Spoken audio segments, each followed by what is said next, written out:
Memang bocah. Halo Bu, Halo Bu. Halo Ibu, ini Halo Ibu. ini ini Mario. Halo. Ya, kenapa? Nggak apa-apa. kita bertiga Bu. Mario, Repip Oh, sama Khairul. Rapip. ya. Ibu Oke. sehat? Ih, Oi, Ibu puasa nggak Bu? sehat. Ibu Kenapa? puasa enggak? Masih puasa enggak? Hah? Ibu masih puasa enggak? Puasa? Alhamdulillah. Alhamdulillah. Mario enggak? Sotoy, sotoy. Bu, habis gak puasa lagi Bu. Abid gak puasa lagi Bu, ntar Bu kalau ada Abid. Parah Habib. Ini Tadi kenapa saya lihat pada Abid ngumpul? makan ketoprak Bu. Biasa Ini tukang kenapa pada motor. ngumpul? Pada lagi godin ya? Enggak Ibu, cuma Tadi emang tadi habis tadi kelas. habis kelas Bu, soalnya Bu, terus kayak ya udahlah satu ini aja, satu Takut ketiduran takut soalnya Bu kalau ketiduran. sendiri.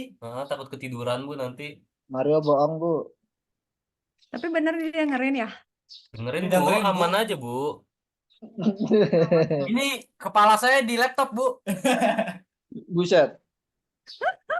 Aman aja Ibu, nggak usah trust isu gitu Bu.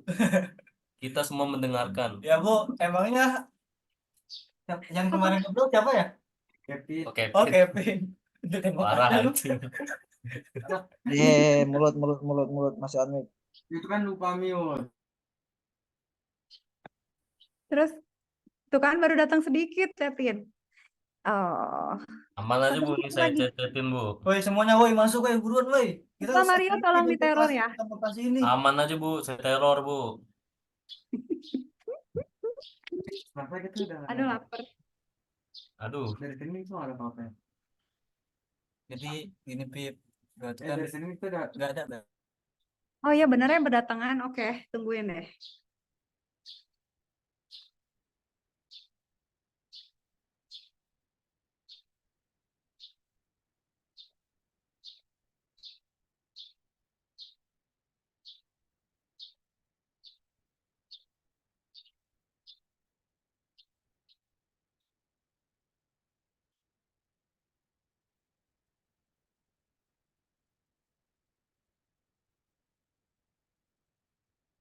Oke, bentar lo, bentar lo.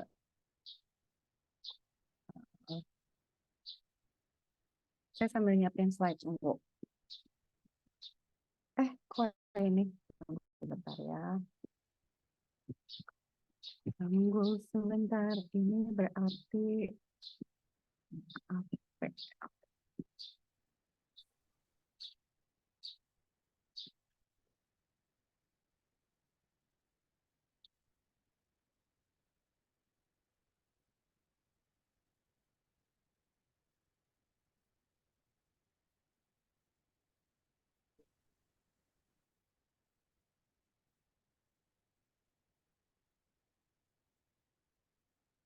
Oke.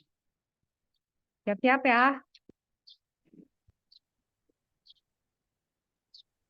siap Bu. Oke. Oh, saya ada yang mau di setup sebentar.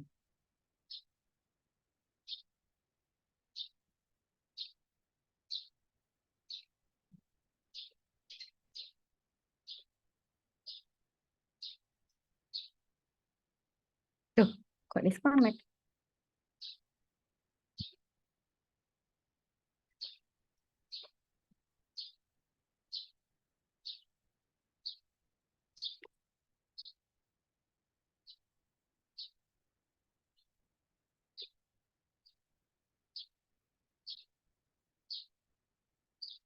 Oke, udah 20 orang. Kita mulai. Oke, siap. Jangan ngantuk ya. Jangan ditinggalin tidur. Siap Bu. Saya nggak akan ninggalin ibu Bu seumur. Saya nggak akan ninggalin ibu Bu. Awas ya gombal bulan puasa. Awas ya, awas. Aduh, Ibu aduh. nggak gombal kan saya juga Saya butuh setia sama ibu. dosen saya, Bu. Awas ya Dengan nanti. ibu saya memahami sistem operasi Bu. Bu, tapi saya Awas nanti kalau ke kuis gak bisa jawab, awas ya. Aman aja Bu. Oh ibu tapi mohon maaf juga Bu kalau ada kesalahan karena manusia tidak luput dari kesalahan ya Bu ya. Nah, itu dia. Ini pada kenapa sih pada habis minum makan banyak gula ya, sugar rush ya? Kok pada Habis makan ketoprak. ini mencurigakan siang-siang gini seger gini kenapa ya tiba-tiba Enggak ya? Bu, enggak Eh apa-apa. Bu, cuman kita emang ini semangatnya lagi menggebu-gebu Bu. Soalnya tadi habis kuis kan gue mumet, jadi kayak pokoknya mata kuliah selanjutnya harus semangat gitu. Iya, habis kuis ketemu Bu Marisa gitu kan, semangat dari kuliahnya. Ini kenapa ya pada gombal, hati-hati nih bahaya. Hari ini pada makan apa ya? Salah makan takutnya. Makan. Makan normal-normal aja, Bu. Ayo Bu, kita mulai kuliahnya Bu. Oh iya, Bu. Boleh, Ya Bu. Bu, kita mulai aja Kita kuliahnya Bu. mulai kuliah, Bu. Saya mulai. Oke. Saya flashback ke chapter 4 ya. Chapter 4 itu kan udah nih. Ntar dulu. Saya mau point out yang race condition ya. Nah, minggu ini tuh kita bakalan banyak ini. Banyak eh, istilah baru. Jadi kalau nanti kalian ada yang nggak ngerti ya, itu merembet kemana-mana gitu. Nunggu mana? Wait ya. Thread cancellation nanti aja deh. Ini belum perlu dibahas. Yang saya mau bahas itu adalah tunggu. eh,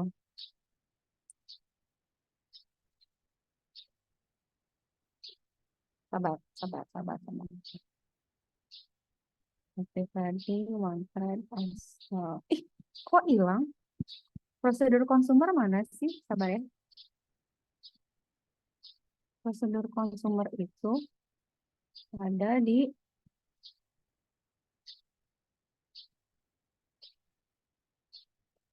Bentar. Ada di tunggu. Kok hilang? Ini berapa sih? Sabar ya. Saya lagi cari race condition.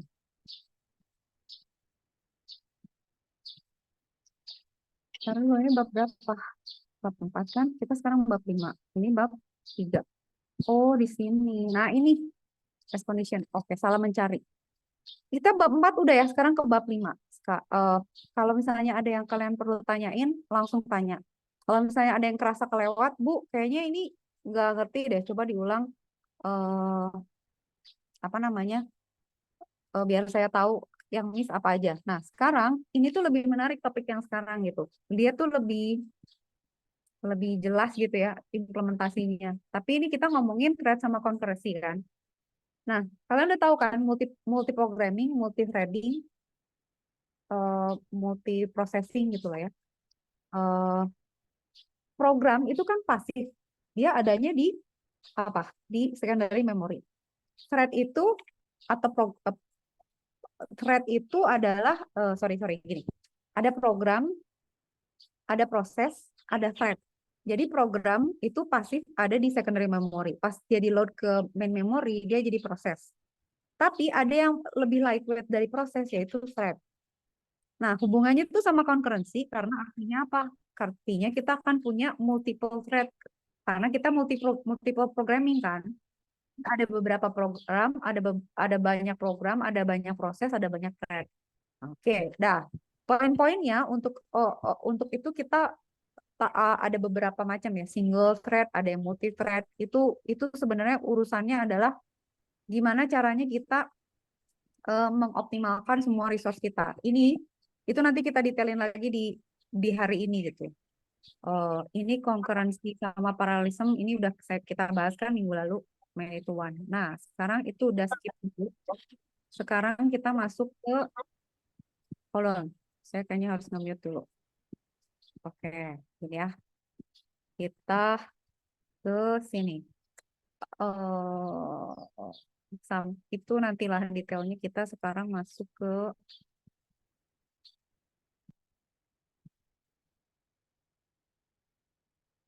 ini sini dulu. Thread ya.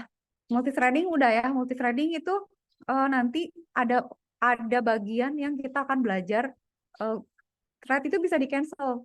Di cancelnya itu bisa asinkronus segera gitu ya. Atau di delay dulu sampai dia bisa di cancel. Kenapa nggak bisa? Kenapa ada yang bisa di cancel seketika, ada yang enggak? Karena bisa jadi si thread ini itu harus menyelesaikan dulu, misalnya dia harus rilis memori dulu, harus nge-save sesuatu dulu, harus ngirim ke proses sebelumnya dulu atau kemana gitu ya. Jadi thread itu nanti manajemennya tuh harus menggunakan signal handling. Nanti kita akan belajar lagi ini gitu ya. Gimana ngatur antara satu thread sama thread lain berkoordinasi. Ini nanti detail-detailnya dibaca teorinya, nanti kalau udah waktunya saya detailin. Gitu ya. Nah, urusan per thread ini Itu di setiap operating system beda gitu ya. Tapi pada umumnya pasti kalau di Windows nih, dia tuh punya ID thread-nya, dia punya register set yang di-occupy untuk thread itu, ada stack untuk mencatat proses itu di user, dicatat di user dan juga dicatat di kernel gitu ya. Nah, dia juga ada hubungan sama runtime library sama DLL. Jadi si thread ini tuh gini. Jadi di setiap OS mereka akan punya sistem manajemen gimana caranya dia bisa mengenali suatu proses, terus gimana caranya bisa mengendalikan mereka, ngirim signal, misalnya kayak lu berhenti, lu mulai lagi gitu, atau misalnya lu koordinasi satu sama lain atau gimana gitu ya, harus ada kayak gitunya. Nah, untuk Windows sama Linux tuh beda gitu. Kalau di Linux tuh beda, bilangnya tuh bukan thread tapi task. Jadi kalau dia nanti bikin thread baru tuh dia bilangnya clone. Karena apa? Karena dari proses dia akan buat tasknya atau threadnya itu anak dari proses gitu ya. Nah dia bilangnya tuh task bukan bukan bukan thread gitu. Tapi itu tergantung tergantung operating systemnya. Udah ya. Jadi bab ini kalian baca teori-teori aja sebenarnya. Jadi thread itu nah ini yang saya mesti mungkin liatin ya. Jadi sebenarnya kalau kita bikin OS ya, operating system itu kan coding isinya ya. Nah, ini Windows nih, dia tuh kayak punya, oke, gue punya thread nih, execute thread gitu ya. Ini nanti dia akan bilang, dia akan punya pointer ngasih tahu bahwa dia itu parentnya siapa, schedulingnya gimana, information synchronization-nya gimana, dan detail-detail lainnya gitu ya. Nah, nanti si thread ini juga bilang gitu ke sini, ke bagian user space. Ini tuh identifier-nya tuh, ini thread yang mana? Kerjaan user yang sebelah mana gitu, tumpukan pekerjaan yang mana, storage-nya pakai yang mana gitu, kebayang nggak? Nah, kalau ini kita implementasikan dalam bahasa pemrograman, ini tuh mungkin kalau pakai C itu pakai struct gitu, kebayang nggak? Jadi struktur data ini sebenarnya. Nah, operating system itu adalah gimana cara kita mengatur semua proses, kemudian menerjemahkannya dia menjadi data structure yang bisa berinteraksi dengan baik gitu, berjalan dengan baik. Jadi kalau kayak gini tuh nanti ya gitu, pakai struct aja gitu. Di sini ada apa variabel-variabelnya, terus nanti ada pointer ke sini, ini struct yang lain nunjuk lagi ke sini gitu. Jadi kayak struktur. Tapi intinya apa? Mereka mencatat thread-thread yang banyak itu dalam struktur data bahasa pemrograman. Jadi ini tuh nggak abstrak banget gitu ya. Implementasinya tuh kayak yang kita udah pernah lihat waktu itu gitu. Oke ya, ini tuh abstrak ya, terlalu umum lah karena tergantung sama operating sistemnya. Jadi kalau operating sistemnya beda, berarti beda juga gitu implementasinya gitu. Nah sekarang kita mau lihat apa namanya, kita mau lihat detailnya. Kita sekarang masuk ke sini. Oke. Ya, jadi berapa orang nih yang datang udah 29. Oke, sekarang CPU scheduling ya. Oke. Kan kalian banyak yang nanya nih, Bu, gimana sih kalau ngatur siapa yang prioritas, nge-schedule-nya gimana gitu. Nah, jadi kita lihat ya, ini 80 slide. Saya nggak akan buru-buru. Kalau kalian lihat di sini, kita tuh sebenarnya ketinggalan satu pertemuan lah kira-kira lah ya. Tapi nggak apa-apa, karena saya pengen pasti nanti di ujung ada waktu lebih lah. Ini tuh kita sekarang kan masuknya ke minggu ke-5 kan. Sementara minggu ke-6 itu, enggak, kita minggu ke-6 penjabaran CPU, tapi belum selesai, nggak apa-apa gitu. Pokoknya saya usahain sebelum UTS tuh kita udah tamat ya sampai sini. Nanti saya ringkas supaya kalian lebih paham, cuman harus ngerti aja. Makanya dengerin baik-baik ya. Nah, kalau kita scheduling, itu tuh ada kriterianya gitu. Ada aturan-aturannya, ada algoritmanya.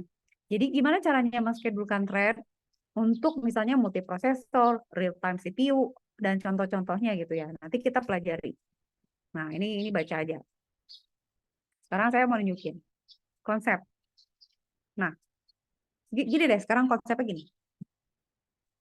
Operating system itu kan harus mengelola CPU kan, untuk menyelesaikan pekerjaan kan.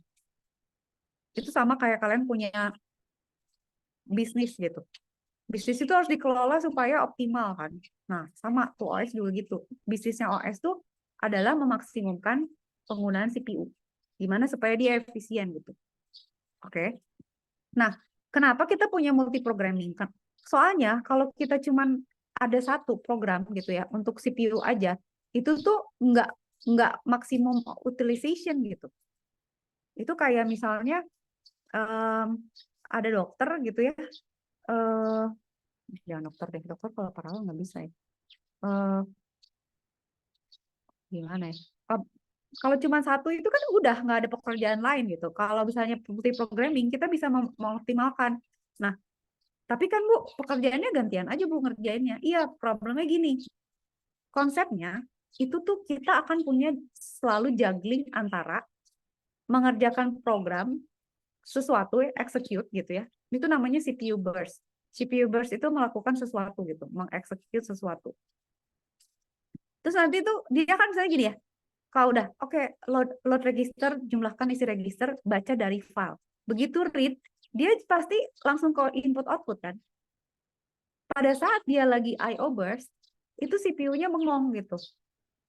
Itu sama kayak misalnya kalian datang nih ke tempat, kalau di bank tuh sebenarnya itu juga itu kalau bank agak beda ya analoginya, tapi kira-kira gini, saya dia yang melayani nasabah tuh, misalnya oke Bu saya boleh minta ID-nya sama buku tabungannya mau saya fotokopi, itu kan input output tuh, dia kan pasti pergi kan untuk memfotokopi gitu. Nah katakan kalau CPU tuh dia nggak usah pergi gitu, dia tinggal over aja ke input output slide dan dia bengong gitu. Nah input output nih lagi fotokopi, terus gue ngapain gitu. Kalau pegawai bank kan dia yang fotokopi kan. Tapi kalau misalnya katakan dia bisa nyuruh office boy, berarti kan dia bisa mengerjakan proses lain kan. Misalnya kayak, ibu ada keluhan lagi atau kita bisa ganti customer, ibu tunggu dulu atau gitu kan. Kebayang nggak? Nah, nanti kalau IO-nya udah selesai, baru dia ada burst lagi. Nah, nanti dia nulis lagi ke file. Input output lagi. Udah selesai, proses lagi. Input output lagi. Jadi setiap read atau write itu kan jadinya ada I/O burst. Nah, in between I/O burst ini, si CPU-nya tuh bengong gitu. Nih. Jadi gimana caranya memanfaatkan bengongnya dia gitu. Kalau misalnya dia cuma punya satu program, berarti kan dia kerjain cetak misalnya gitu. Terus dia baca, dia pas lagi reading ke file dia nunggu lama gitu. Dan itu tuh nggak efisien. Jadi akhirnya kita menggunakan multi programming nih supaya maximum of utilization-nya. The problem is how to manage multi-program, how to manage multiple threads. Itu yang sekarang kita akan belajar hari ini. Sampai sini ngerti? Aman? Aman ya? Oke, sekarang kita lihat. Tunggu.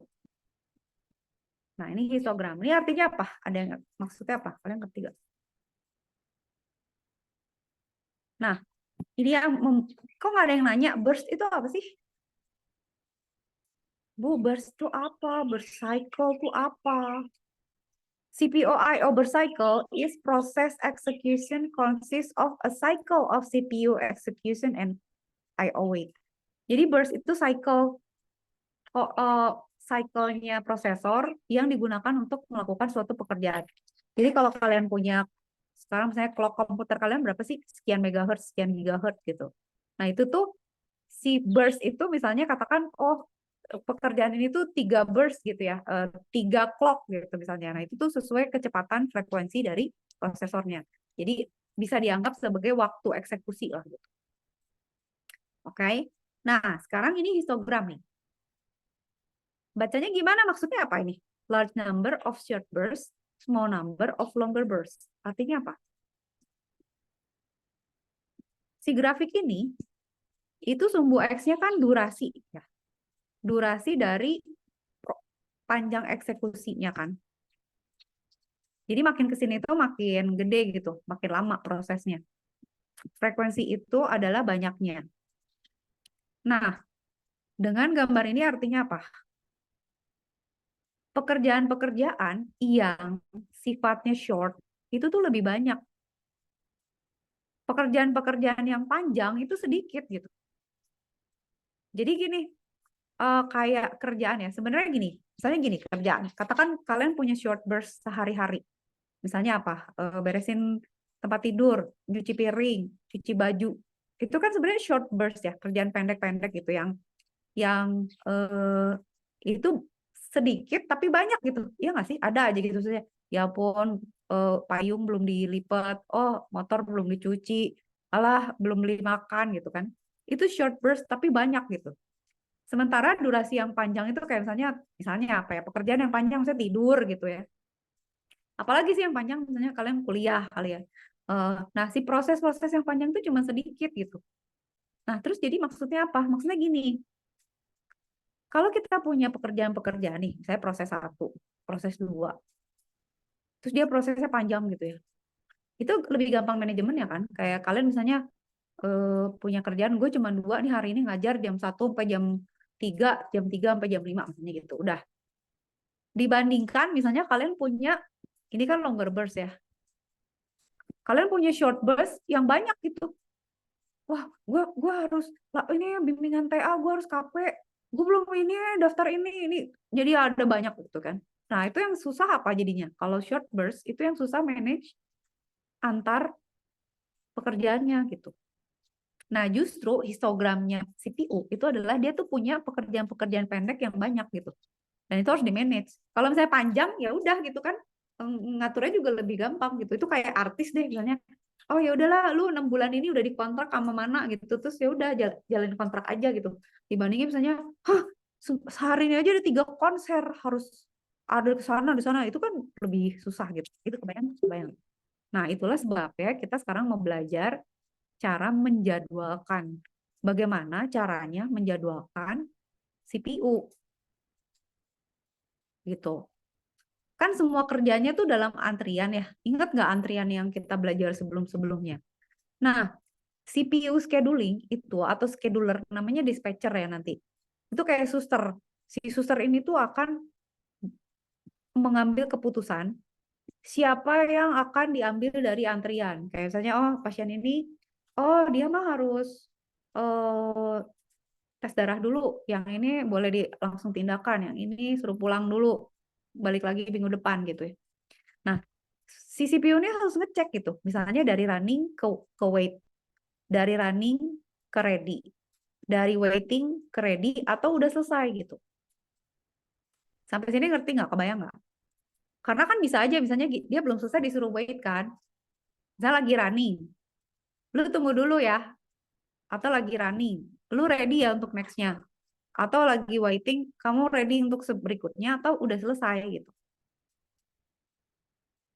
Oke, sampai sini udah kebayang ya. Ingat kan yang waktu itu stage dari proses ya, atau ya stage dari proses. Sekarang perhatiin. Untuk situasi 1 dan 4 itu tuh gak ada pilihannya gitu untuk scheduling. Setiap proses baru itu harus dipilih untuk execution. Artinya apa? Kalau misalnya ada antrian yang ada di antrian tuh mesti diproses ya Kak. Tapi kalau 2 sama 3 itu kita bisa milih. Nah, disinilah kita melakukan optimasi algoritma gitu. Kita mulai menyusun strategi gitu. Bu, kenapa yang nomor 1 sama 4 itu nggak ada pilihan? Iya, kalau dari running ke waiting itu ya udah dia emang harus wait gitu sekarang, itu ada pilihan. Kalau udah selesai juga dia udah selesai gitu, mau ngapain lagi gitu. Tapi kalau dari running ke ready itu harus dipilih siapa duluan nih, dia memenuhi kriteria enggak. Atau misalnya dia dari waiting balik lagi ke ready. Nah, itu kan ada kayak misalnya lu sekarang stop ya. Kalau yang 1 kan misalnya ayo mulai ya, udah mulai gitu. Kalau 4 selesai ya harus selesai gitu.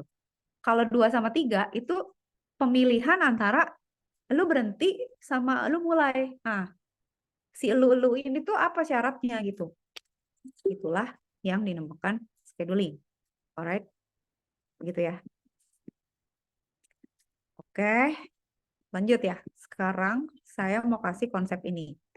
Bacalah teorinya, tapi saya sederhanakan. Ada yang namanya preemptif sama non-preemptif. Preemptif itu adalah pada saat kita mengizinkan sistem untuk melakukan interupsi atau misalnya si proses yang lagi jalan tuh boleh di gitu, boleh di stop gitu. Kalau non preemptif tuh enggak. Jadi kuncinya tuh gini, non preemptif sekali CPU udah dikasih proses, dia akan tetap ada sampai dia ada ya mungkin ada proses yang lebih interupsi yang lebih penting atau schedule yang lebih penting yang membuat dia harus di stop gitu. Nah, biasanya operating system tuh Windows, Mac OS, Linux tuh pakai preemptif gitu. Menurut kalian lebih gampang mana sih, preemptif atau non preemptif? Jadi kalau non preemptif tuh gini, apa ya contohnya? Ada satu pekerjaan nih CPU-nya harus ngerjain, ya udah gue kerjain dia sampai selesai. Kalau non preemptif tuh boleh di stop dulu ya, ganti sama yang lain gitu. Nah, alasannya kenapa pakai preemptif itu biar ada nanti alasannya, ada listnya. Artinya ya biar bisa gantian atuh gitu. Tapi kalau non preemptif tuh lebih gampang. Karena non preemptif tuh nggak usah menyela kan. Kayak misalnya gini, Bu, tunggu Bu. Kayak misalnya kalian nih sekarang ya, saya lagi ngomong terus kalian preemptif. Bu mau nanya gitu kan. Itu preemptif tuh berarti. Terus nanti kan setelah itu kalian, Bu saya mau nanya, oke, saya dengar terus, oh mau apa saya jawab kan. Nah setelah itu kan saya mesti balik lagi ke thread yang sebelumnya, saya lagi ngajar, terus kan berarti saya loading lagi gitu. Nah si preemptif ini kan akan perlu transisi dari satu task ke task lain kan. Saya nanti loading lagi, tadi saya ngomong apa ya, lupa gitu. Cari lagi linknya hilang lah, terus wah pikun, oh lupa tadi apa ya gitu. Terus nanti kalau kalian banyak gitu, Bu saya juga mau nanya, Bu saya juga kayak kalian tuh di grup misalnya nanya banyak gitu. Saya belum selesai jawab, kalian udah preemptif. Wah itu udah baliknya lagi threadnya udah, wah tadi saya ngomongin apa gitu. Nah, kalau non preemptif itu lebih ada risikonya bahwa dia jadi asik sendiri gitu ya. Jadi dia mungkin melakukan proses yang harusnya ada yang lebih proses penting lain yang lebih bisa didahulukan gitu.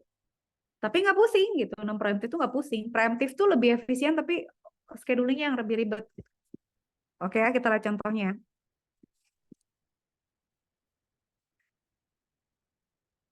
Ada yang ngebel tapi kayaknya ada yang bukain pintu.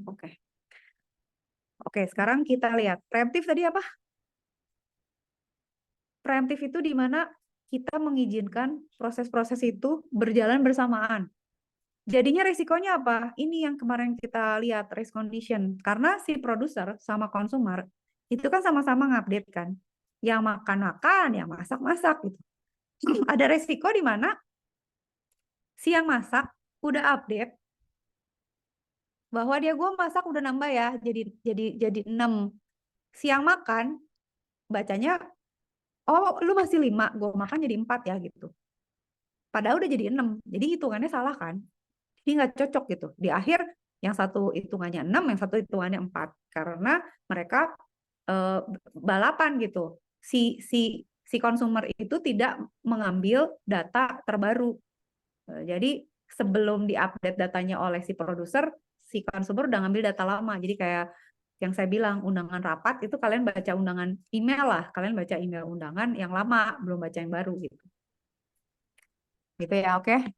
Nah, itu yang namanya, nah kenapa ada race condition? Karena kita tuh mengizinkan ada beberapa proses jalan bersamaan gitu. Oke. Itu kebayangkan kenapa jadi race ya. Nah, sekarang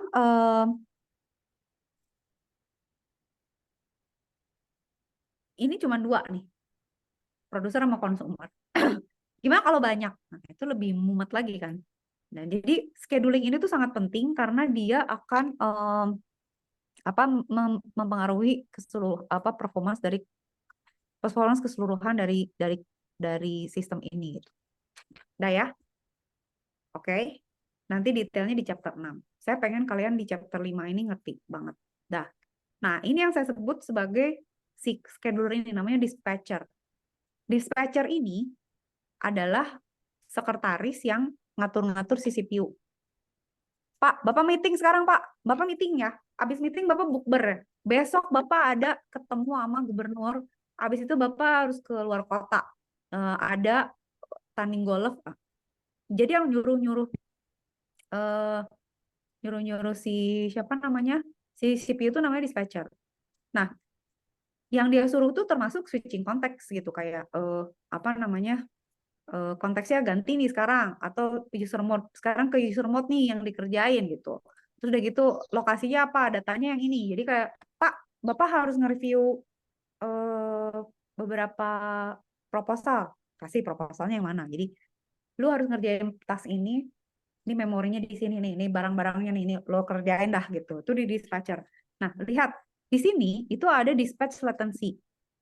Artinya apa? Transisi antara satu pekerjaan dengan pekerjaan lain tuh ada waktu transisi itu sebenarnya sama aja kayak kalau misalnya kita latensi apa ya, kita kirim data lah di network gitu ya. Itu tuh ada latensinya loh. Jadi kayak latensi selalu gitu ya, yang harus diperhitungkan gitu. Misalnya ada proses nol nih, dia dijalanin kan. Pada saat dia mau transisi ke P1, itu kan harus ditaruh dulu kan barang-barangnya. Di-save dulu, dicatat dulu sampai mana. Baru keluarin data yang baru mau diproses, baru jalanin P1. Itu kayak ada pasien. Saya kalau ke dokter gigi nih. Ini ada pasien nih. Si pasien udah selesai kan. Sama si dokter kan nanti dicat. Oke, hari ini Ibu udah cabut gigi ya. Ibu nanti dicek lagi hari apa ya. Obat-obatannya ini ya. Total jadi berapa? Bayar kan. Terus bekasnya dibersihin. Oke, diberesin. Kursi dilap. Bekas kumurnya dilap, dicuci, diganti. Tisu diberesin, diganti. Udah. Ini masuklah pasien baru. Pasien baru cek lagi. Oh iya Bapak. Bapak tuh kemarin katanya ini ya. Mau pasang crown ya. Oke, kita cek ya gitu. Itu kan berarti ada dispatch latency kan, di mana pada saat proses gitu ya antara pasien 1 sampai menjalani pasien 2, si pasien 1 tuh kan mesti nunggu dulu. Oh, itu dia lagi rekap dulu terus bayar. Terus lagi dibersihin dulu ruangannya. Jadi dia nunggu dulu. Terus dia lagi loading barang saya dulu, dia lagi cek dulu medical record saya, nanti dia siapin dulu baju bersihnya, segalanya, baru saya boleh masuk gitu. Nah, itu tuh latensinya. Jadi apa? Poinnya apa? Poinnya, kalau terlalu banyak pasien atau terlalu banyak proses, itu latensinya tuh bisa jadi ini apa namanya overhead gitu, kebanyakan gantian gitu, kebanyakan switching. Nah, itu tuh udah nggak efisien. Jadi nanti ada perumus atau ada teori ya untuk mendukung gimana caranya supaya optimal gitu. Alright, ada pertanyaan dulu nggak? Oke, belum ya. Lanjut ya. Nah, ini yang penting. Ingetin, ini kalian banyak yang tanya nih ke saya waktu itu juga. Bu, gimana sih caranya milih kalau schedule tuh gimana yang duluin yang mana gitu. Nah, ini adalah Pancasila. Maksudnya gini, bukan Pancasila ya. Poin-poin terpenting dari scheduling. Jadi 5 ini gitu ya, adalah kriteria. Walaupun ini tuh saling bergantung satu sama lain nih, 3 sampai 5 tuh berhubungan gitu ya. Tujuan scheduling ngapain sih? 1, biar prosesornya nggak bengong, dia harus bekerja sekeras mungkin. Itu kayak saja kalian punya pabrik, mesin gue nggak boleh bengong, produksi terus, nggak mau tahu pokoknya gitu, tidak ada downtime, harus jalan terus. Atau misalnya server gue masih nyala terus, nggak boleh ada yang mati, kalau mati transaksi rugi. Jadi scheduling kriteria itu gimana caranya on top performance, semua dia selalu sibuk. Nah, itu 1 ya, itu kriteria pertama. Kriteria kedua adalah berapa banyak pekerjaan yang bisa diselesaikan dalam satu satuan waktu gitu. Berapa proses itu kayak misalnya kita punya toko, kita udah bisa jual berapa barang nih sebulan, sehari ini, sebulan, atau misalnya dosen, dia udah bisa nulis paper berapa banyak nih dalam setahun. Atau misalnya dokter, dia bisa melayani berapa pasien dalam sehari gitu. Nah, scheduling itu ditujukan untuk gimana caranya dia bisa menyelesaikan banyak proses, semakin banyak proses pada setiap time unit tertentu. Sampai sini udah kebayang. Oke. Yang ketiga, turn around. Turn around itu adalah waktu yang dibutuhkan untuk memproses, mengerjakan suatu proses. Jadi gini, ini beda sama turnover ya, tapi saya pengen ngejelasin juga kalau turnover juga penting ya. Turnover, tahu turnover nggak? Turnover itu adalah perputaran gitu ya. Beda ya sama turnaround ya. Saya jelasin turnover dulu. Turnover tuh gini, karena mirip lah gitu konsepnya. Turnover tuh kayak misalnya kalian punya restoran. Kalian kalau punya restoran pengen pelanggannya cepet ganti nggak? Kalau kalian punya pegawai, kalian pengen cepet ganti pegawai nggak? Nggak kan? Kalian nggak mau turnovernya nggak mau cepet gitu. Maksudnya, aduh, gue kalau harus ganti pegawai lagi, gue harus ngetrain lagi, harus mulai dari depan lagi gitu kan ya.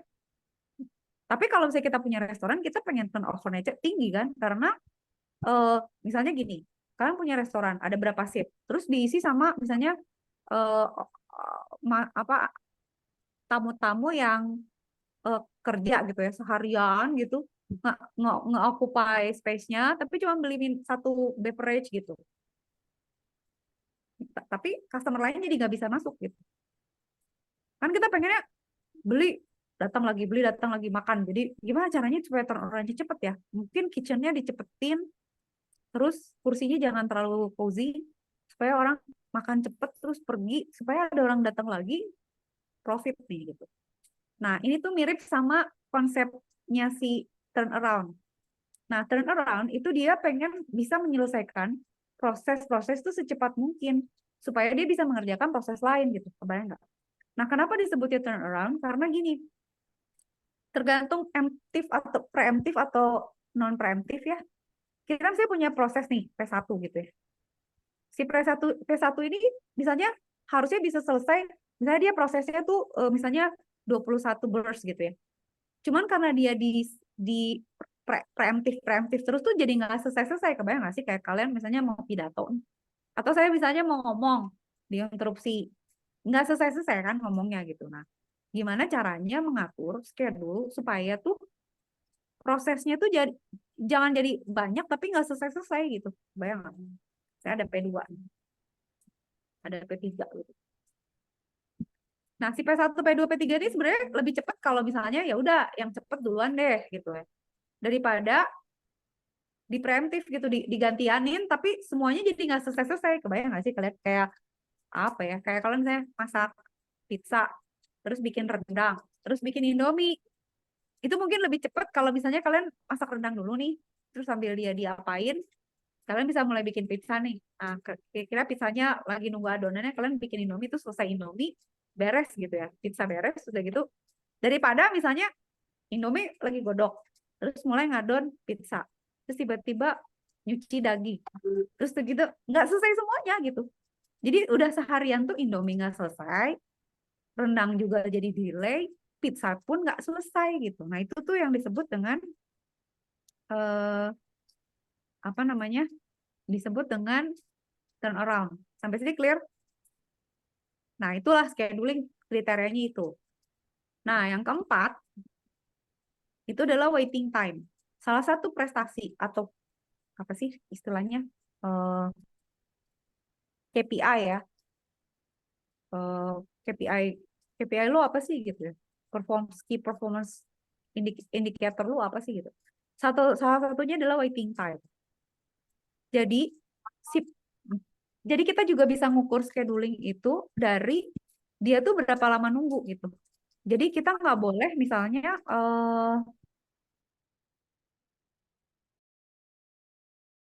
sendiri.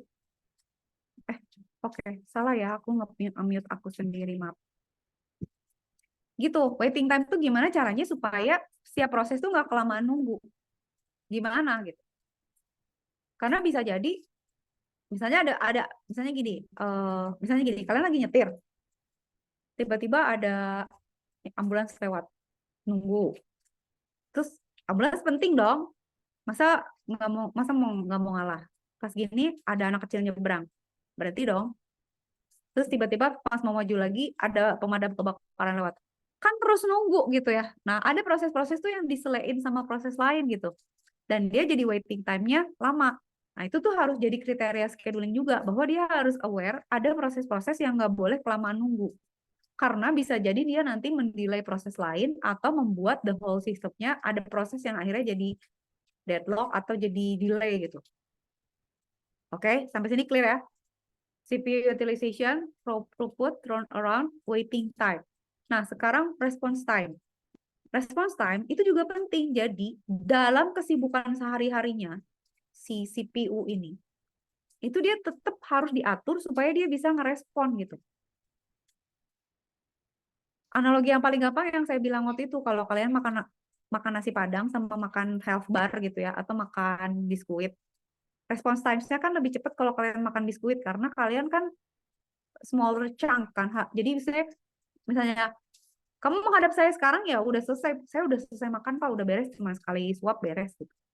Tapi kalau nasi padang nggak bisa di hold nih, harus selesai nih makan. Masa mau ditaruh, dibungkus, ditaruh di tas, terus nanti dikeluarin lagi gitu. Nah, jadi response time juga penting.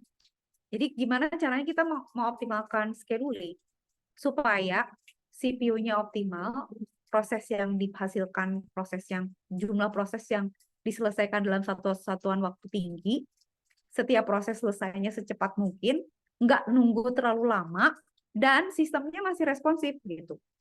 Kalian kan bete kan kalau misalnya punya, kok gue pencet gitu. Kalian pernah nggak sih punya device yang kalian mencetnya sekarang, kepencetnya kapan gitu.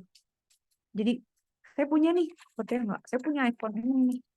Ini kalau dipencet gini ya, tapi masih bisa nonton TikTok. Cuman dipencetnya sekarang, responnya kapan gitu. Jadi kayak misalnya suaranya udah ada nih, tapi gambarnya nggak ada gitu. Mama gitu.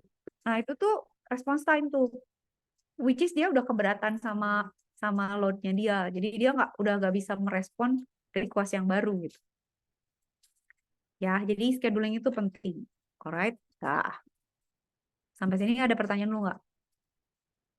Nggak ada. Oke, lanjut. Kriteria udah jelas ya. Nah, berarti tujuan kita kan kita pengen maksimum dong CPU utilization. Semakin dia sibuk, semakin bagus. Semakin banyak apa yang dia hasilkan atau semakin banyak proses yang dia beresin, semakin bagus. Semakin cepat proses semakin cepat proses penyelesaian setiap ya sih. Semakin cepat waktu eksekusi semua proses, suatu proses lebih bagus, waktu tunggu juga minimum, response time juga harus minimum. Sekarang kita masuk ke sini. Nah, ini adalah salah satu algoritma scheduling. Ini kayak biasa, kayak antrian kopi gratis ya, atau antrian bimbingan TA, atau antrian beli tiket. First come, first serve. Nah, bagus nggak ini? Nggak tahu kan, belum diajarin yang lain ya. Tapi saya tuh hari ini mau ngajarin algoritma scheduling. Nanti at the end, saya akan pengen tahu kalian bisa nganalisis ya. Jadi bagusan mana? Yang mana dan yang mana. Nah, ini yang pertama. Kita punya proses P1. Burst time-nya 24. Berarti dia datang duluan dong. Berarti 24 cycle itu dipakai buat ngerjain P1, baru P2, baru P3. Yang menjadi problem dari sini adalah waktu tunggu. P1 tidak menunggu, P2 nunggu 24 cycle, P3 nunggu 27 cycle.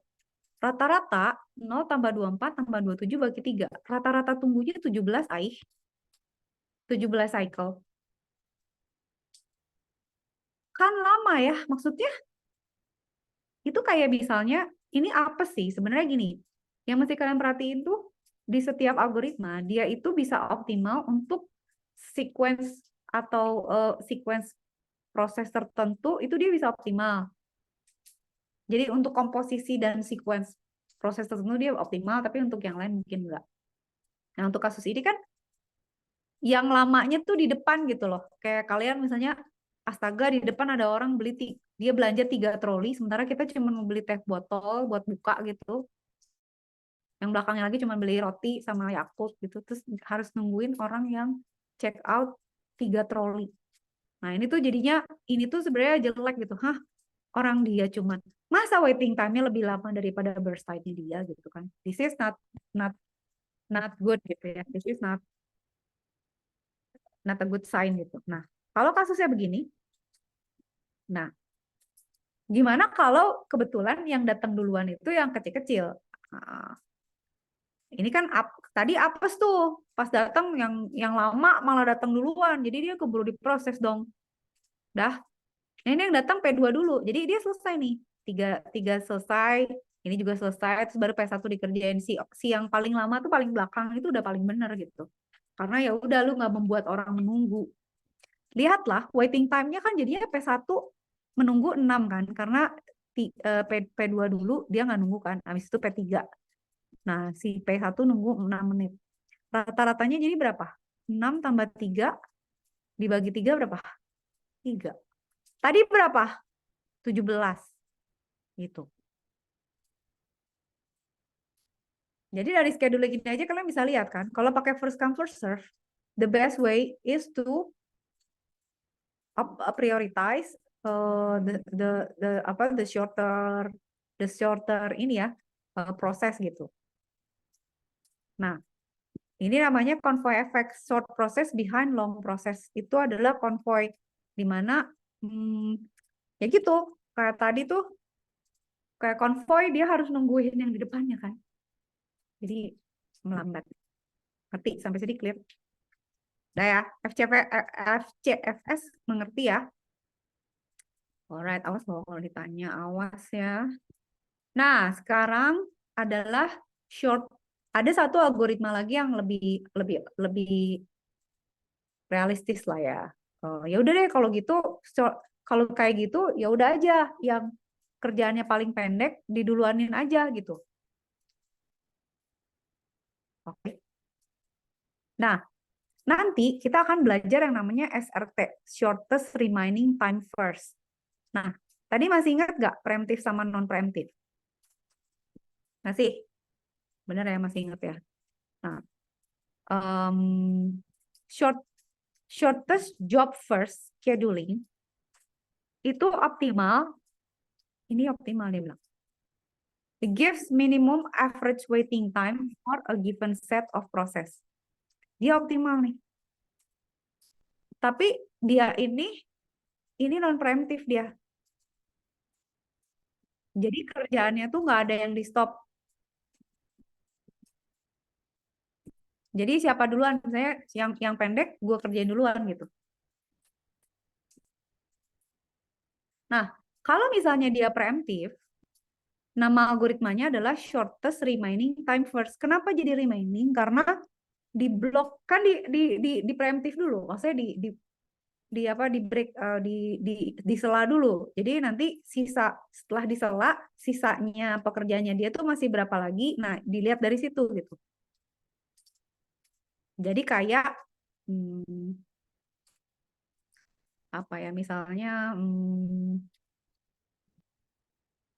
kayak gini, kayak misalnya oke yang tadi ya, kayak yang tadi misalnya si ibu-ibu itu tadi belanja 3 troli, kita belanja cuman satu beli aqua, satu lagi beli roti sama Yakult misalnya gitu. Nah, si ibu-ibu itu nanti pas udah satu troli sama kita bisa di stop tuh. Bu, udah satu troli gantian ya yang lain. Nah, kita selesai nih. Yang berdua saya misalnya cuma beli aqua, yang satu lagi cuma beli roti sama Yakult, udah selesai gitu. Nanti balik lagi ke dia gitu. Nah, tapi kan misalnya ada beberapa pelanggan yang beberapa troli gantian gitu kan, berarti nanti dilihat yang belanjanya udah tinggal yang paling sedikit lagi, itulah yang akan diduluanin untuk next proses gitu. Kebayang? Jadi kalau shorter job first itu dia hanya melihat keseluruhan aja. Oke, mana nih dari antrian ini yang paling cepat selesai? Oh, lu lebih cepet nih cuman beli aqua. Oh, lu lebih cepet nih karena cuma beli satu keranjang. Oh, lu belakangan karena lu duluan karena satu troli. Ada yang dua troli di belakang gitu. Itu shortest job first. Jadi dia pilih yang paling pendek duluan selesai. Dah. Nah, kalau misalnya boleh disela, berarti yang diduluanin itu adalah yang sisa waktu eksekusinya paling pendek. Jadi dilihat lagi, saya udah gantian, mana nih yang bakal lebih cepat selesai, itu yang diduluin. Nah, ini tuh optimal nih. Tapi ada masalah nggak di sini? Problemnya, gimana kita tahu pekerjaan berikutnya berapa? Kan kalau kayak yang tadi sebelumnya kita udah tahu kan, panjang-panjangnya berapa, ya udah gitu kan, kita jalanin gitu. Tapi kalau shortest job first, kan kita nggak tahu next-nya pekerjaan yang mau datang panjangnya berapa. Nah, itu kita bisa tanya ke user, misalnya, lu berapa lama gitu ya. User dalam arti aplikasi kayak misalnya, lu berapa lama sih kalau memproses satu task ini kira-kira gitu. Atau di estimate gitu. Jadi, next CPU burst itu ada masalah lain gitu. Dimana kita harus mengecek dia tuh kira-kira berapa. Oke, contoh dulu ya, biar nggak pusing. Kita lihat. Nah, kayak gini ya, misalnya proses. P1, P2, P3, P4. Gampang dong. Berarti yang dikerjain duluan siapa? Ini dulu dong. Ini kan. 3 dulu. 3 beres, P4 beres. Oke, P4 beres. Habis itu siapa? Paling pendek. 6. P1. Beres. Habis itu siapa? P3. Beres. Terus, habis itu siapa? Ini 8. Beres. Semua udah. Gampang tinggal dilihat aja kan panjang prosesnya.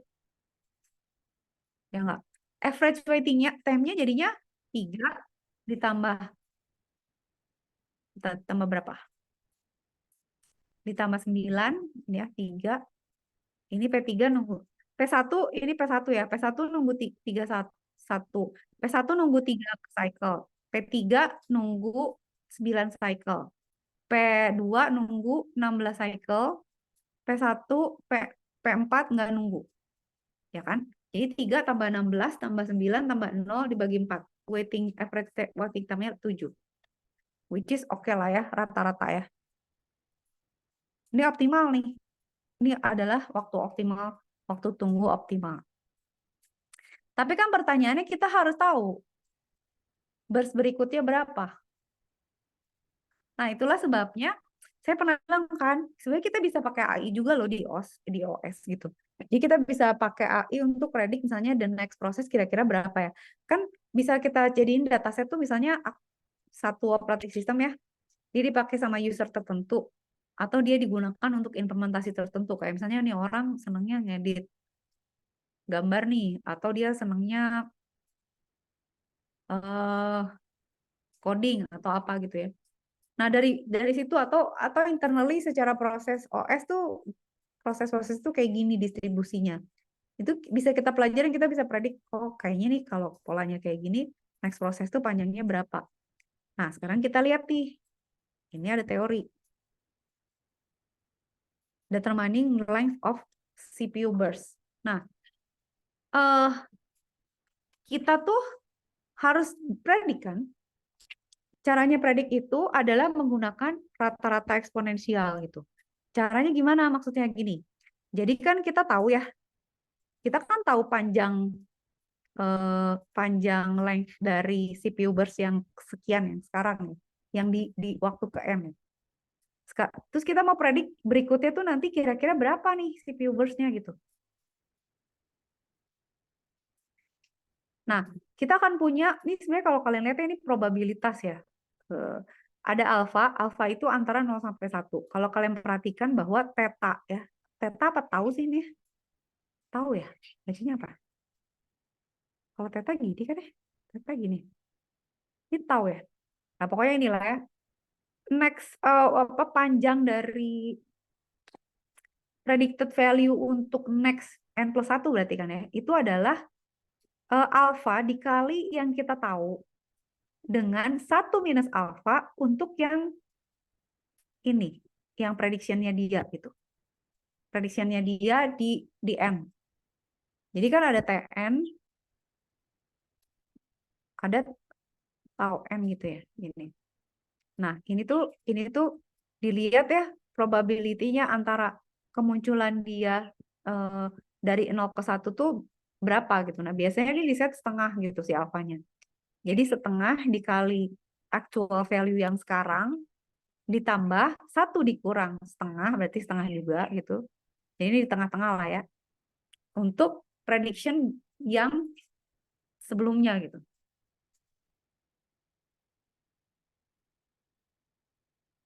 Jadi kita cuma bisa mengestimate length, should be similar to the previous one, terus kita pilih proses yang diprediksikan terpendek gitu. Rumusnya tuh sebenarnya gini, kayak statistik lah gitu ya. Nah, ini ada sedikit visualisasi yang mungkin mempermudah, tapi nanti saya coba kalau ada contoh saya detailing lagi ya. Tapi ini asal ngerti prinsipnya dulu.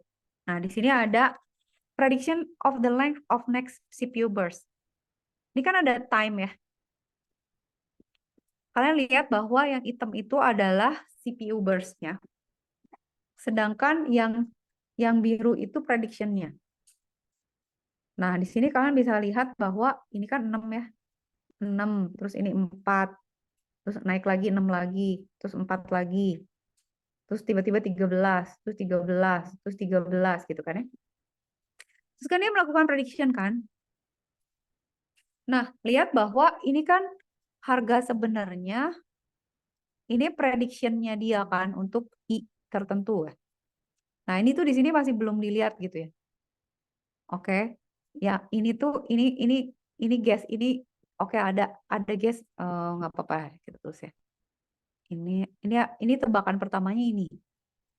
Jadi waktu itu tebakannya 10, ternyata realnya 6. Nah, sekarang berarti kan dia 6. Berarti prediksi berikutnya, jadi kalian lihat ya, ini 6, ini prediksinya jadi 8. Ini 4, prediksinya 6. 6 jadi 6. 4, ini 5. 13, 9. 13, 11. 13, 12. Kalian kelihatan nggak bahwa si rumus ini itu menarik dia mempertimbangkan prediction dan real value yang sebelumnya dimasukin ke rumus supaya nanti distribusinya tuh menyerupai itu gitu. Jadi ini si 10 ini ditarik ke bawah tuh karena emang data aslinya kan kecil. Jadi dia nanti di sini dia bergerak ke sini, pada saat CPU burst-nya naik, dia jadi ikutan naik gitu. Si biru ini prediksinya jadi ikutan naik. Bagus gitu. Jadi emang semakin datanya diem ya, dia makin gradually mengikuti gitu. Jadi pas turun dia gradually, pas naik dia menyesuaikan, pas naiknya tinggi dia tuh gradually ngejar gitu. Kok bisa gini sih, Bu? Nah, kita lihat ya. Jadi rumusnya ini. Kok belum saya hapus?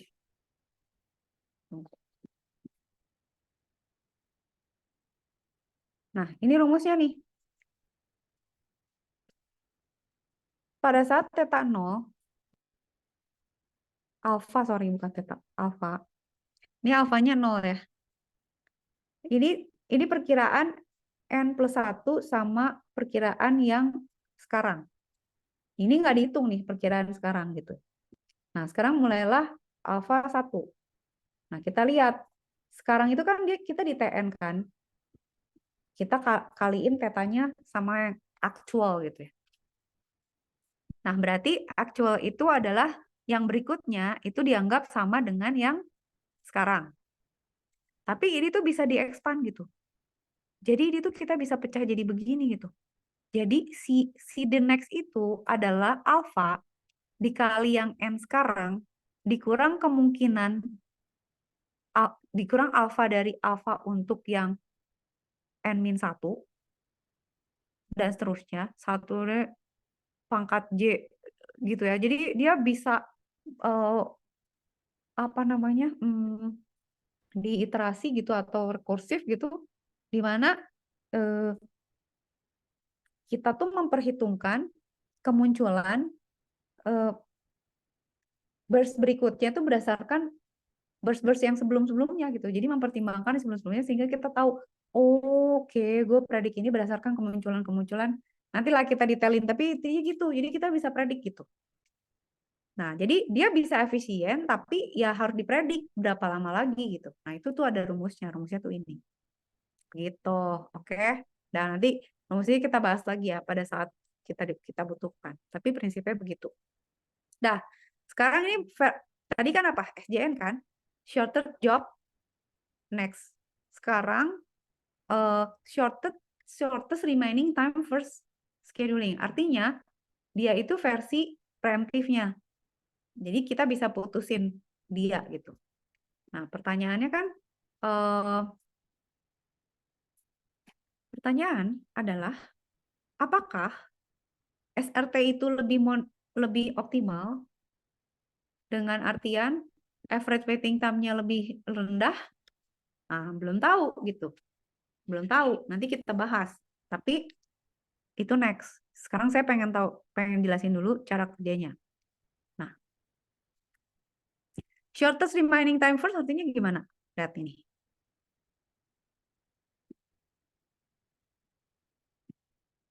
Lihat. Ada P1. Dia sampai di ini. Kan shortest remaining time first kan? Ya udah, berarti P1 diproses kan?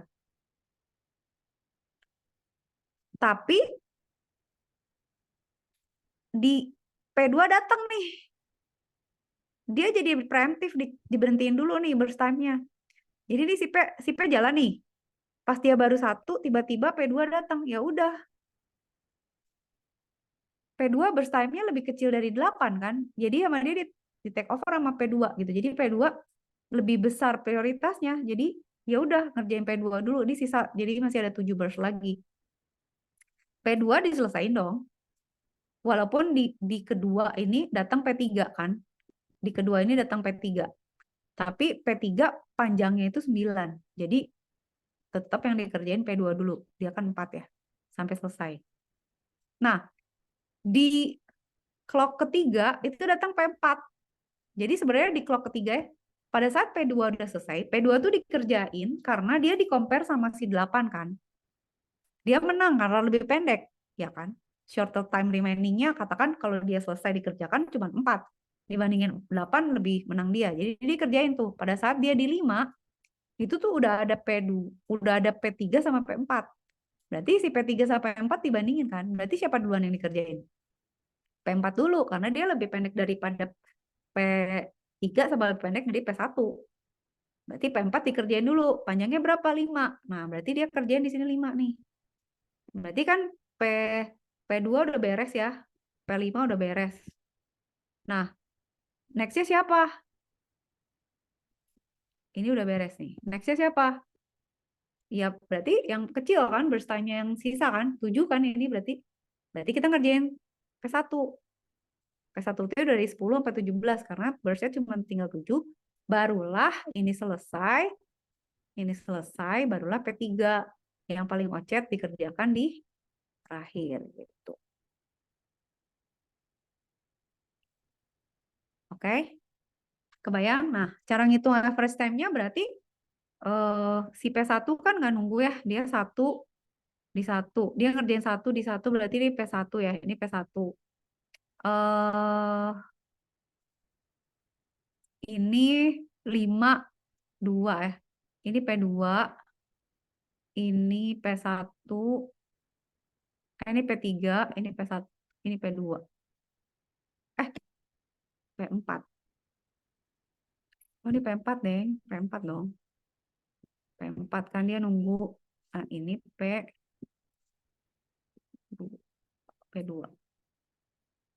Enggak dong. P2 10 min 1 ya.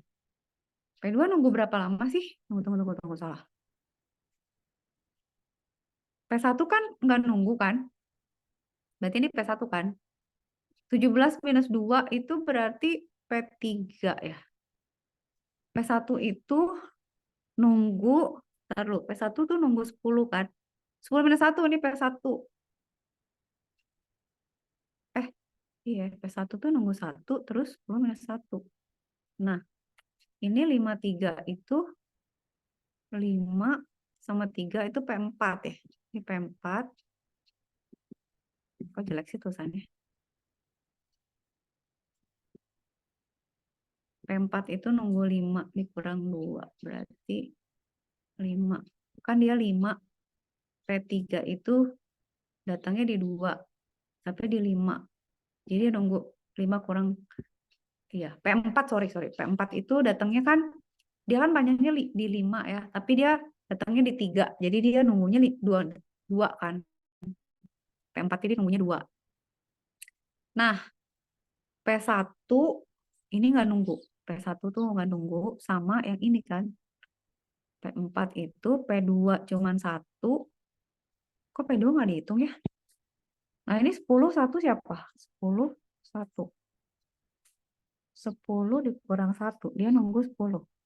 Oh, ini P1 juga, ini berarti P1 juga dong. Berarti P1 tuh nggak nunggu sama nunggu 10, ya kan? Terus 17, 2 itu dia karena dia datang baru dimulai di 17, tapi P3 tuh udah datang dari sejak arrivalnya 2. Jadi 17 kurang 2 ini P3 gitu. P2 nunggu 1 ya, berarti harusnya ditambah 1 lagi. Ini P1 tahu ini. Apa ini P2 ya? Oh iya, karena dia P2 ini P2. Nah, gitu. Nah, kalau ditotalin jadi 26 tambah 4.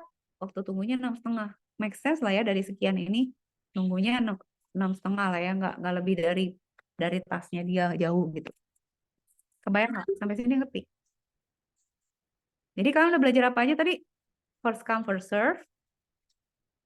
Shortest job first. Ya kan? Atau short job next lah ya. Kita boleh bilang gitu SJN ya. Dia bilangnya apa sih singkatannya? SJF ya. SJF boleh, SJF ya. First. Job first. Nah, sekarang ada satu lagi namanya round robin. Nah, round robin ini saya sederhanakan.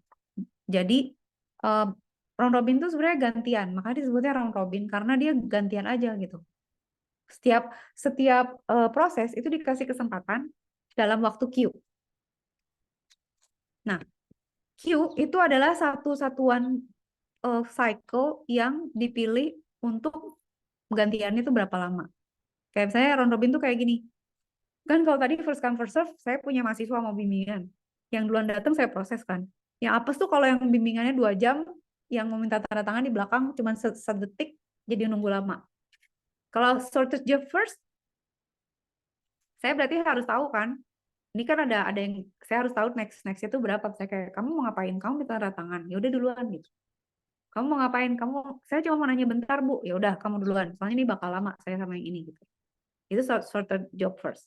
Terus kalau saya pakai short remaining time SRT itu saya potong kayak misalnya kamu dari setiap orang 5 menit terus tarik misalnya gini, kamu 2 jam kelamaan nih, saya potong dulu ya, saya ngerjain yang lain ya gitu. Terus nanti sisa-sisanya kamu tinggal berapa menit lagi kamu ngomong sama saya berapa menit lagi, saya 3 menit lagi Bu. Saya 5 menit lagi Bu. Oh ya 3 menit dulu. Terus baru yang 5 menit gitu ya. Nah, kalau round robin itu gantian. Jadi setiap orang tuh saya kasih waktu 5 menit. Kamu bimbingan sama saya nih. Cok, 5 menit. Selesai ganti next. Selesai ganti next gitu. Nanti balik lagi gitu. Nah, kalau Q-nya atau waktu jedanya, maksudnya waktu untuk setiap prosesnya tuh tinggi, itu jadi kayak FCFS gitu. Kayak misalnya saya bilang, oke, round robin ya, kita gantian, tapi waktunya sejam gitu. Sementara rata-rata yang bimbingan ke saya itu cuma setengah jam paling lama. Itu kan berarti kayak antrian aja gitu, yang duluan datang diproses, saya queue-nya kan sejam. Jadi nggak akan dipotong kalau belum sejam. Jadi kalau dia setengah jam udah selesai ganti yang lain ganti. Itu sebenarnya kalau round robin queue-nya besar dia kayak first in first out gitu, kayak first come first serve gitu. Nah, kita bisa atur queue-nya small supaya jadi round robin. Tapi kita harus mikirin konteks switch juga gitu. Jadi kayak jangan misalnya, yaudah 1 menit ya. Itu kan baru mulai ngomong, masa baru. Jadi gimana kamu mau bimbingan apa? Ada keluhan apa? Baru mau dijawab, udah harus ganti mahasiswa lagi kan nggak selesai-selesai gitu. Ya kan? Jadi round robin ini tuh sebenarnya ingin membuat keadilan bagi seluruh rakyat perprosesan gitu dengan memberikan waktu proses yang sama Cuman ada kalanya kalau slice-nya terlalu kecil, malah jadi nggak efektif gitu. Oke, kita lihat contoh. Oke, kita lihat contoh. Nih, misalnya kuantumnya 4. Ada proses P1, P2, sama P3. Ini kita proses. Siapa dulu yang diproses? Gantian kalau pakai round robin. Tapi dipotong setiap 4 cycle. Jadi P1 dulu, terus P2, terus P3. P2 sama P3 itu kan lebih kecil dari 4 ya. Jadi dia lebih cepat selesainya gitu.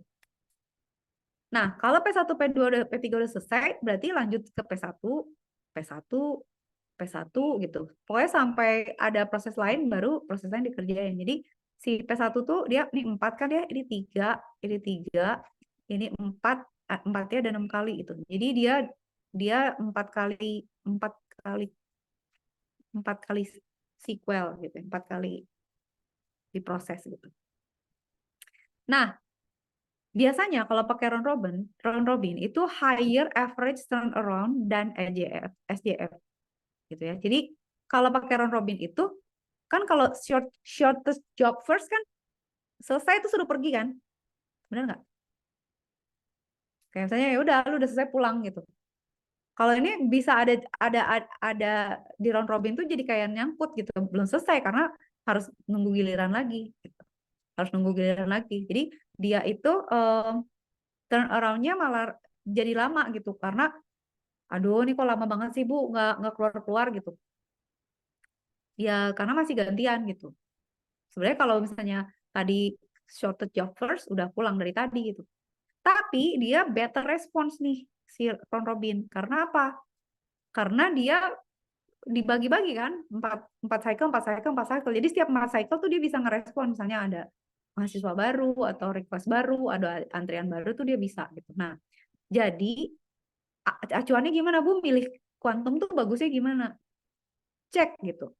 Dia harus lebih besar dari konteks switch time. Karena apa? Karena kalau dia lebih pendek dari konteks switch time, udah jadi overhead. Kayak misalnya, ya kayak tadi saya bilang gitu. Setiap mahasiswa cuma 30 detik. Sementara saya loadingnya aja udah 1 menit. Kayak misalnya, ntar dulu saya lupa ya, kamu tuh TA-nya apa ya? Minggu lalu sampai mana ya? Nah, tapi kesempatannya cuma 30 detik. Sementara saya Q-nya cuma 30 detik. Sementara saya apa namanya switch time-nya 1 menit gitu kan nggak bisa gitu. Jadi belum nge-switch udah harus ya belum nge-load data yang baru harus udah switching lagi. Terus, hah udah ganti lagi yang tadi belum beres. Ntar dulu, kamu yang mana harus udah ganti lagi nggak selesai gitu.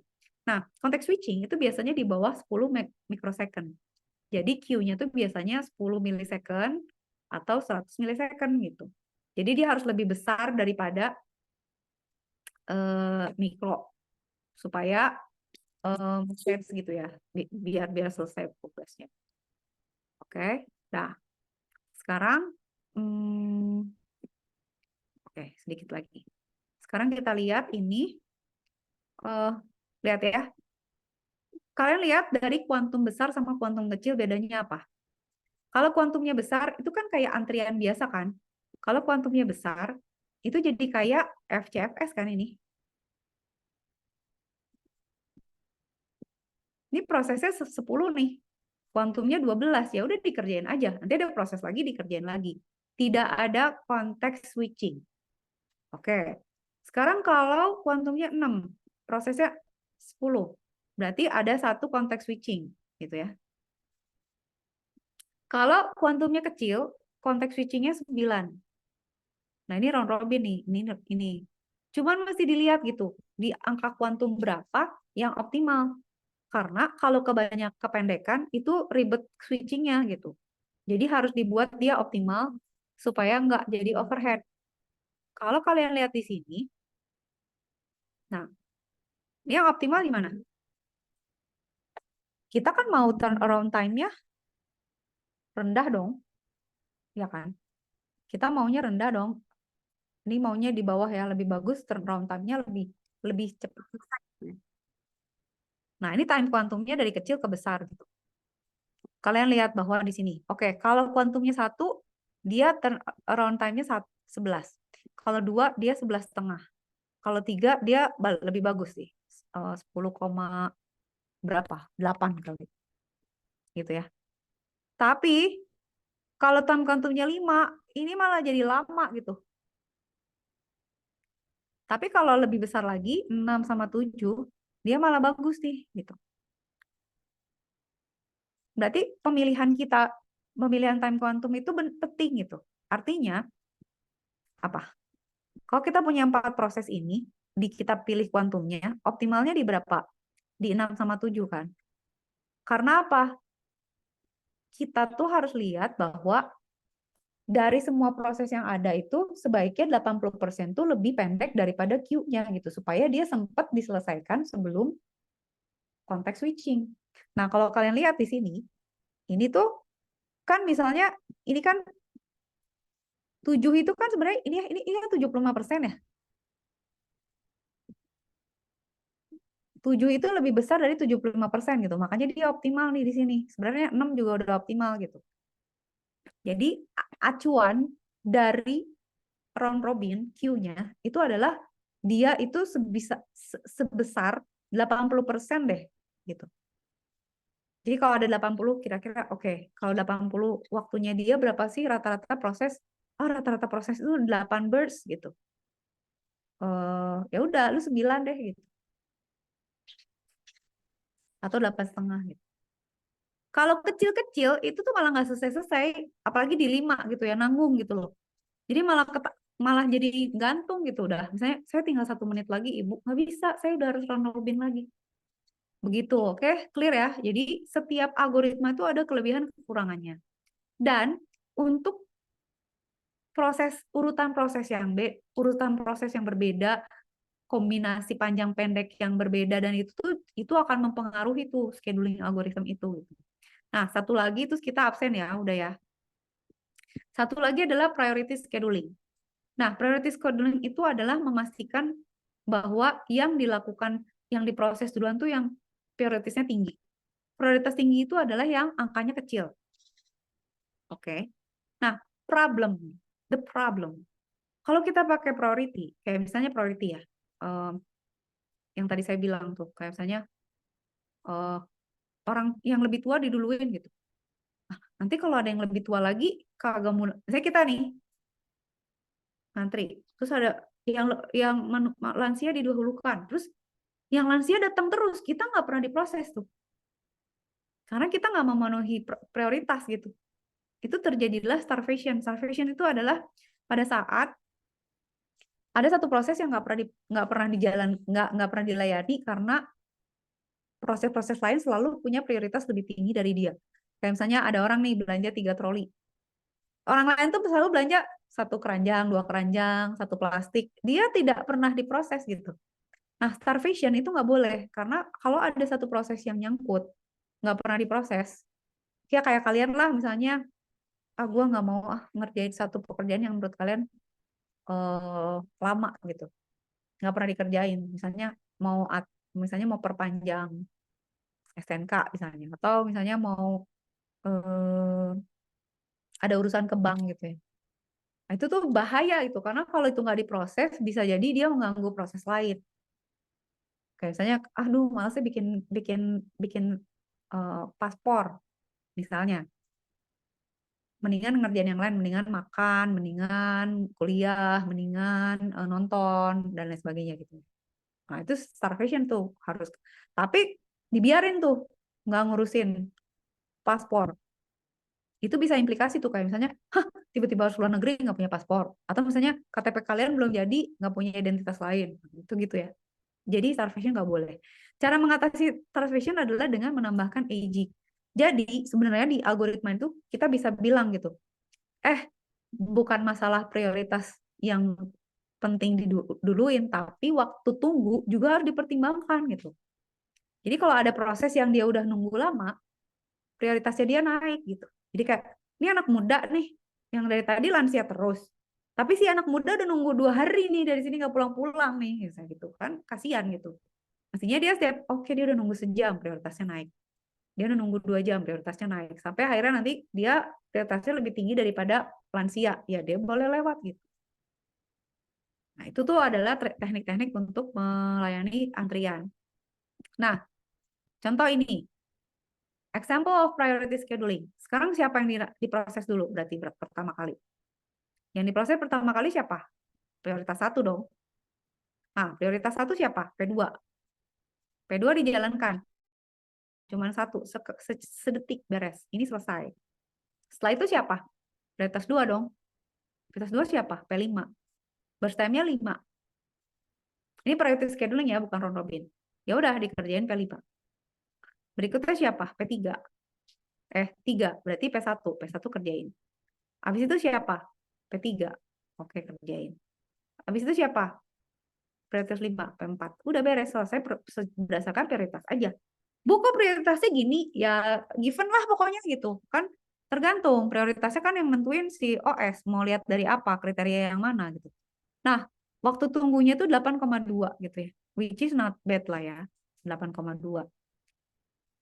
Ya di atas ini ya, di atas iyalah lah, oke lah.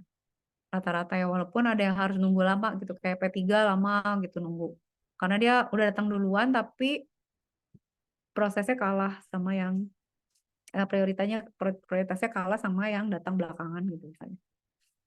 Oke ya, udah. Nah, kalau misal ini kan prioritasnya beda-beda ya. Kalau prioritasnya sama gimana? Misalnya prioritasnya 1 semua, terus pilihnya gimana? Perasaan pernah ada yang kalian yang nanya, Bu, gimana kalau ada yang prioritasnya sama, siapa duluan? Gantian, bisa pakai round robin. Jadi kalau kalian lihat di sini, ada proses ya, P1 nih. Burst time-nya 4. Kita kan berarti kan ini dulu deh. Berarti kan P4 dulu nih. P4 dulu, woi, kamu paling prioritas. Oke, saya tujuh beres ya gitu. Habis itu siapa? Habis itu 2 lah. Kalau 2 gimana? Round robin. Siapa dulu yang datang? P2. Kuantumnya berapa? 2. Oke, berarti si P2 dulu dijalanin sebanyak 2. Jadi sisa 3 kan? Jadi di P2 udah dijalanin nih. Oke, sekarang gantian P3. Ya kan? P3 2 jadi tinggal sisa 6. Gantian lagi P2 lagi. 3 ini P3 udah, sekarang P2 sisa 1. Terus P3 lagi sisa 4. Terus P2 1 beres, P2 beres. Gitu kan ya. P4 udah beres. Oke. Ini udah beres yang ini ya. Prioritas ini udah beres. Nah, P3 itu sisa 4 kan? Ya udah 4 ini diberesin. Karena nggak ada lagi prioritas lain yang lebih tinggi dari dia kan? Ya udah 4 beresin, berarti 3 selesai. Sekarang tinggal prioritas 3 nih. Prioritas 3 siapa duluan? P1 dong, P1 kan duluan datang. P1, tapi kan kuantumnya 2, berarti P1 dikerjain 2, sisa 2 kan. Terus ngerjain P2, P5 kan, sekarang P5, kerjain 2, sisa 1. Udah gitu P1. P1 habis ya, P1 selesai, 2 gitu ya, terus ini sisa 1, selesai gitu. Nah, jadi ada algoritma yang kayak gini gitu. Apakah ini bagus? Itu kan mesti dipertimbangkan dengan kayak misalnya oke, waiting time rata-ratanya berapa, turnaround-nya berapa, gitu kan ya, jumlah pekerjaan diselesaikan dalam satuan waktu berapa gitu. Nah, nanti next-nya saya pengen kalian tuh memahami bahwa oke, dengan algoritma yang berbeda itu dia optimal untuk kasus-kasus ini, tapi tidak optimal untuk kasus-kasus yang lain gitu. Tapi kalian sekarang udah belajar apa aja? FCFS, SJN, SRT, round robin, sama priority scheduling gitu. Udah, hari ini selesai. Nanti siap-siap kuis yang nggak tahu kapan. Pokoknya nanti saya cek. Nah, ini tuh 80 slide, tapi saya akan sederhanakan gitu ya. Nanti next-nya ini saya ringkas. Tapi yang penting-penting kayak tadi tuh akan saya jelaskan detail. Tapi kalau yang kayak teori gitu, kalian baca sendiri gitu. Ya, oke. Sekarang kita lah absen lah. Kita sekarang ada di sini. Kita pertemuan 6. Kuliah.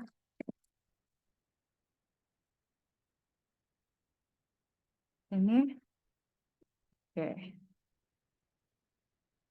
Kita absen ya. Rafli mana, Raf? Hadir, Raf. Bu. Oke, Rafli ada. Sip. Rafli aman. Beneran, Raf? Ada ya. Topas mana Topas? Hadir, Bu. Topas hadir. Muhammad Irfan. Hadir, Bu. Pada semangat. Abian. Hadir, Abian nggak ada.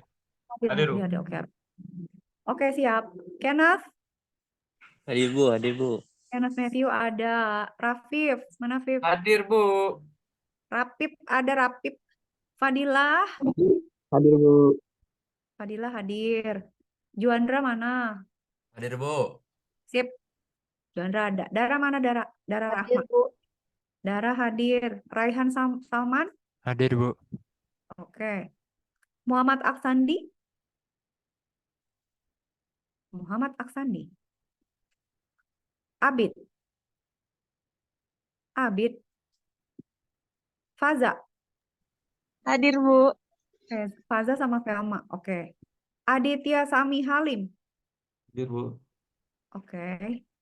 Oke, Adit. Faiz mana Faiz? Hadir, Bu. Faiz hadir. Muhammad Afandi Harahap. Hadir, Bu. Oke, semangat Afandi. Didrik Darel? Ada, Bu.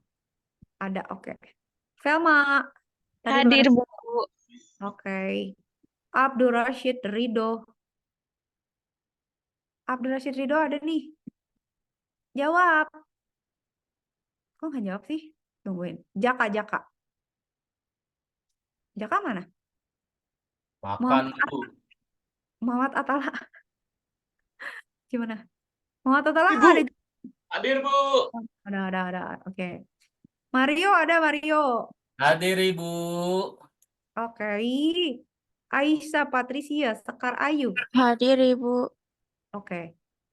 Muhammad Alfaz Hakim. Hadir, Bu. Yap. Raihan Ivan Dias. Nggak ada. Zahrani Ayudia Putri. Abdul Malik Rahman. Hadir, Bu. Nggak ada. Alif mana Alif? Hadir, Bu. Alif jam lemes gitu. Jam berapa sekarang, Lip? Jam 2, kurang 1. Masih lama, Bu. Oh. Tidur aja tidur. Ada kuliah lagi, Kak? Khairul. Khairul tadi bareng Mario ya? Ya, Herul ada tapi lagi di WC, Bu. Rul, absen, Rul. Hadir. Ya Allah, dari WC dia berteriak. Oke. Restu, mana Restu? Tadi datang duluan, Restu. Hadir, Bu. Oke. Hadir, Bu. Sip. Jihan. Nur Mardatilah. Oke, Jihan ada. Kevin. Hadir, Bu. Kevin ada. Oke. Harits tadi ada deh kayaknya. Ada, Bu. Hadir. Ada. Tio Ramansah Fazrin. Nggak ada. Fajri Hadid Abdani. Hadir, Bu. Siap. Egi Alvan Ananta. Hadir, Bu. Egi ada. Ezra Daifa Keitaro. Ezra nggak ada. Sultan? Sultan tadi ada kayaknya. Hadir. Oh iya, sama Atala hadir. Sultan hadir. Bayu mana? Hadir, Bu. Ada Bayu. Muhammad Sabian Aziz. Nggak ada. Bu. Hadir, Bu. Bu. Bu. Rehan, Hadir, Bu. Kan. Siapa lagi? Abdul Rashid Ridho, Bu. Abdul Rashid Bu. Ridho. Parah habis makan. Abid, Bu. Absen nomor 12. Abid makan, Abid. Abid. Abid baru join, Abid Bu. makan, Bu. Bu. Ya, Abid baru Godin baru masuk. Nggak ada, Bu. Dari tadi join. Ibu, Rehan, Bu. Rayhan dari mana? Tadi dari kamar mandi, Bu. Habis beli takjil ya jam segini ya. Dicoba dulu ya. Masih jam 2, Bu. Kan takjil war katanya. Rayhan ini ya. Iya, Bu. Sana. Oke. Ibu. Siapa? Makasih juga. Ntar sampai dulu 34. Kita 32. Tadi yang ke lift siapa? Berarti yang tidak ada adalah tunggu, hold on. Yang tidak ada adalah Aksandi, Jaka, Dan, Zahrani, Ayudhya Putri, dan Tio, dan Ezra. 5 loh. Oke. Ya udah sip. Dahan. Selamat melanjutkan ibadah di bulan puasa. Semoga kuat sampai maghrib. Yang berpuasa, yang nggak puasa sih silakan makan dan seperti biasa. Semoga sehat semua. Sampai ketemu minggu depan. Amin. Itu kita masih masuk kan? Minggu depannya lagi baru libur kan? Iya Iya Bu, nggak sih? tapi online. Iya Bu, benar Bu. Mulai online lah. Orang kayaknya mulai minggu depan semua orang online deh. Soalnya kan antisipasi kalian pada mudik. Kayaknya Iya Bu. praktik juga online deh. Gara-gara itu mengakomodasi itu. Praktikum dipindah hari Bu, setelah Lebaran kalau nggak salah.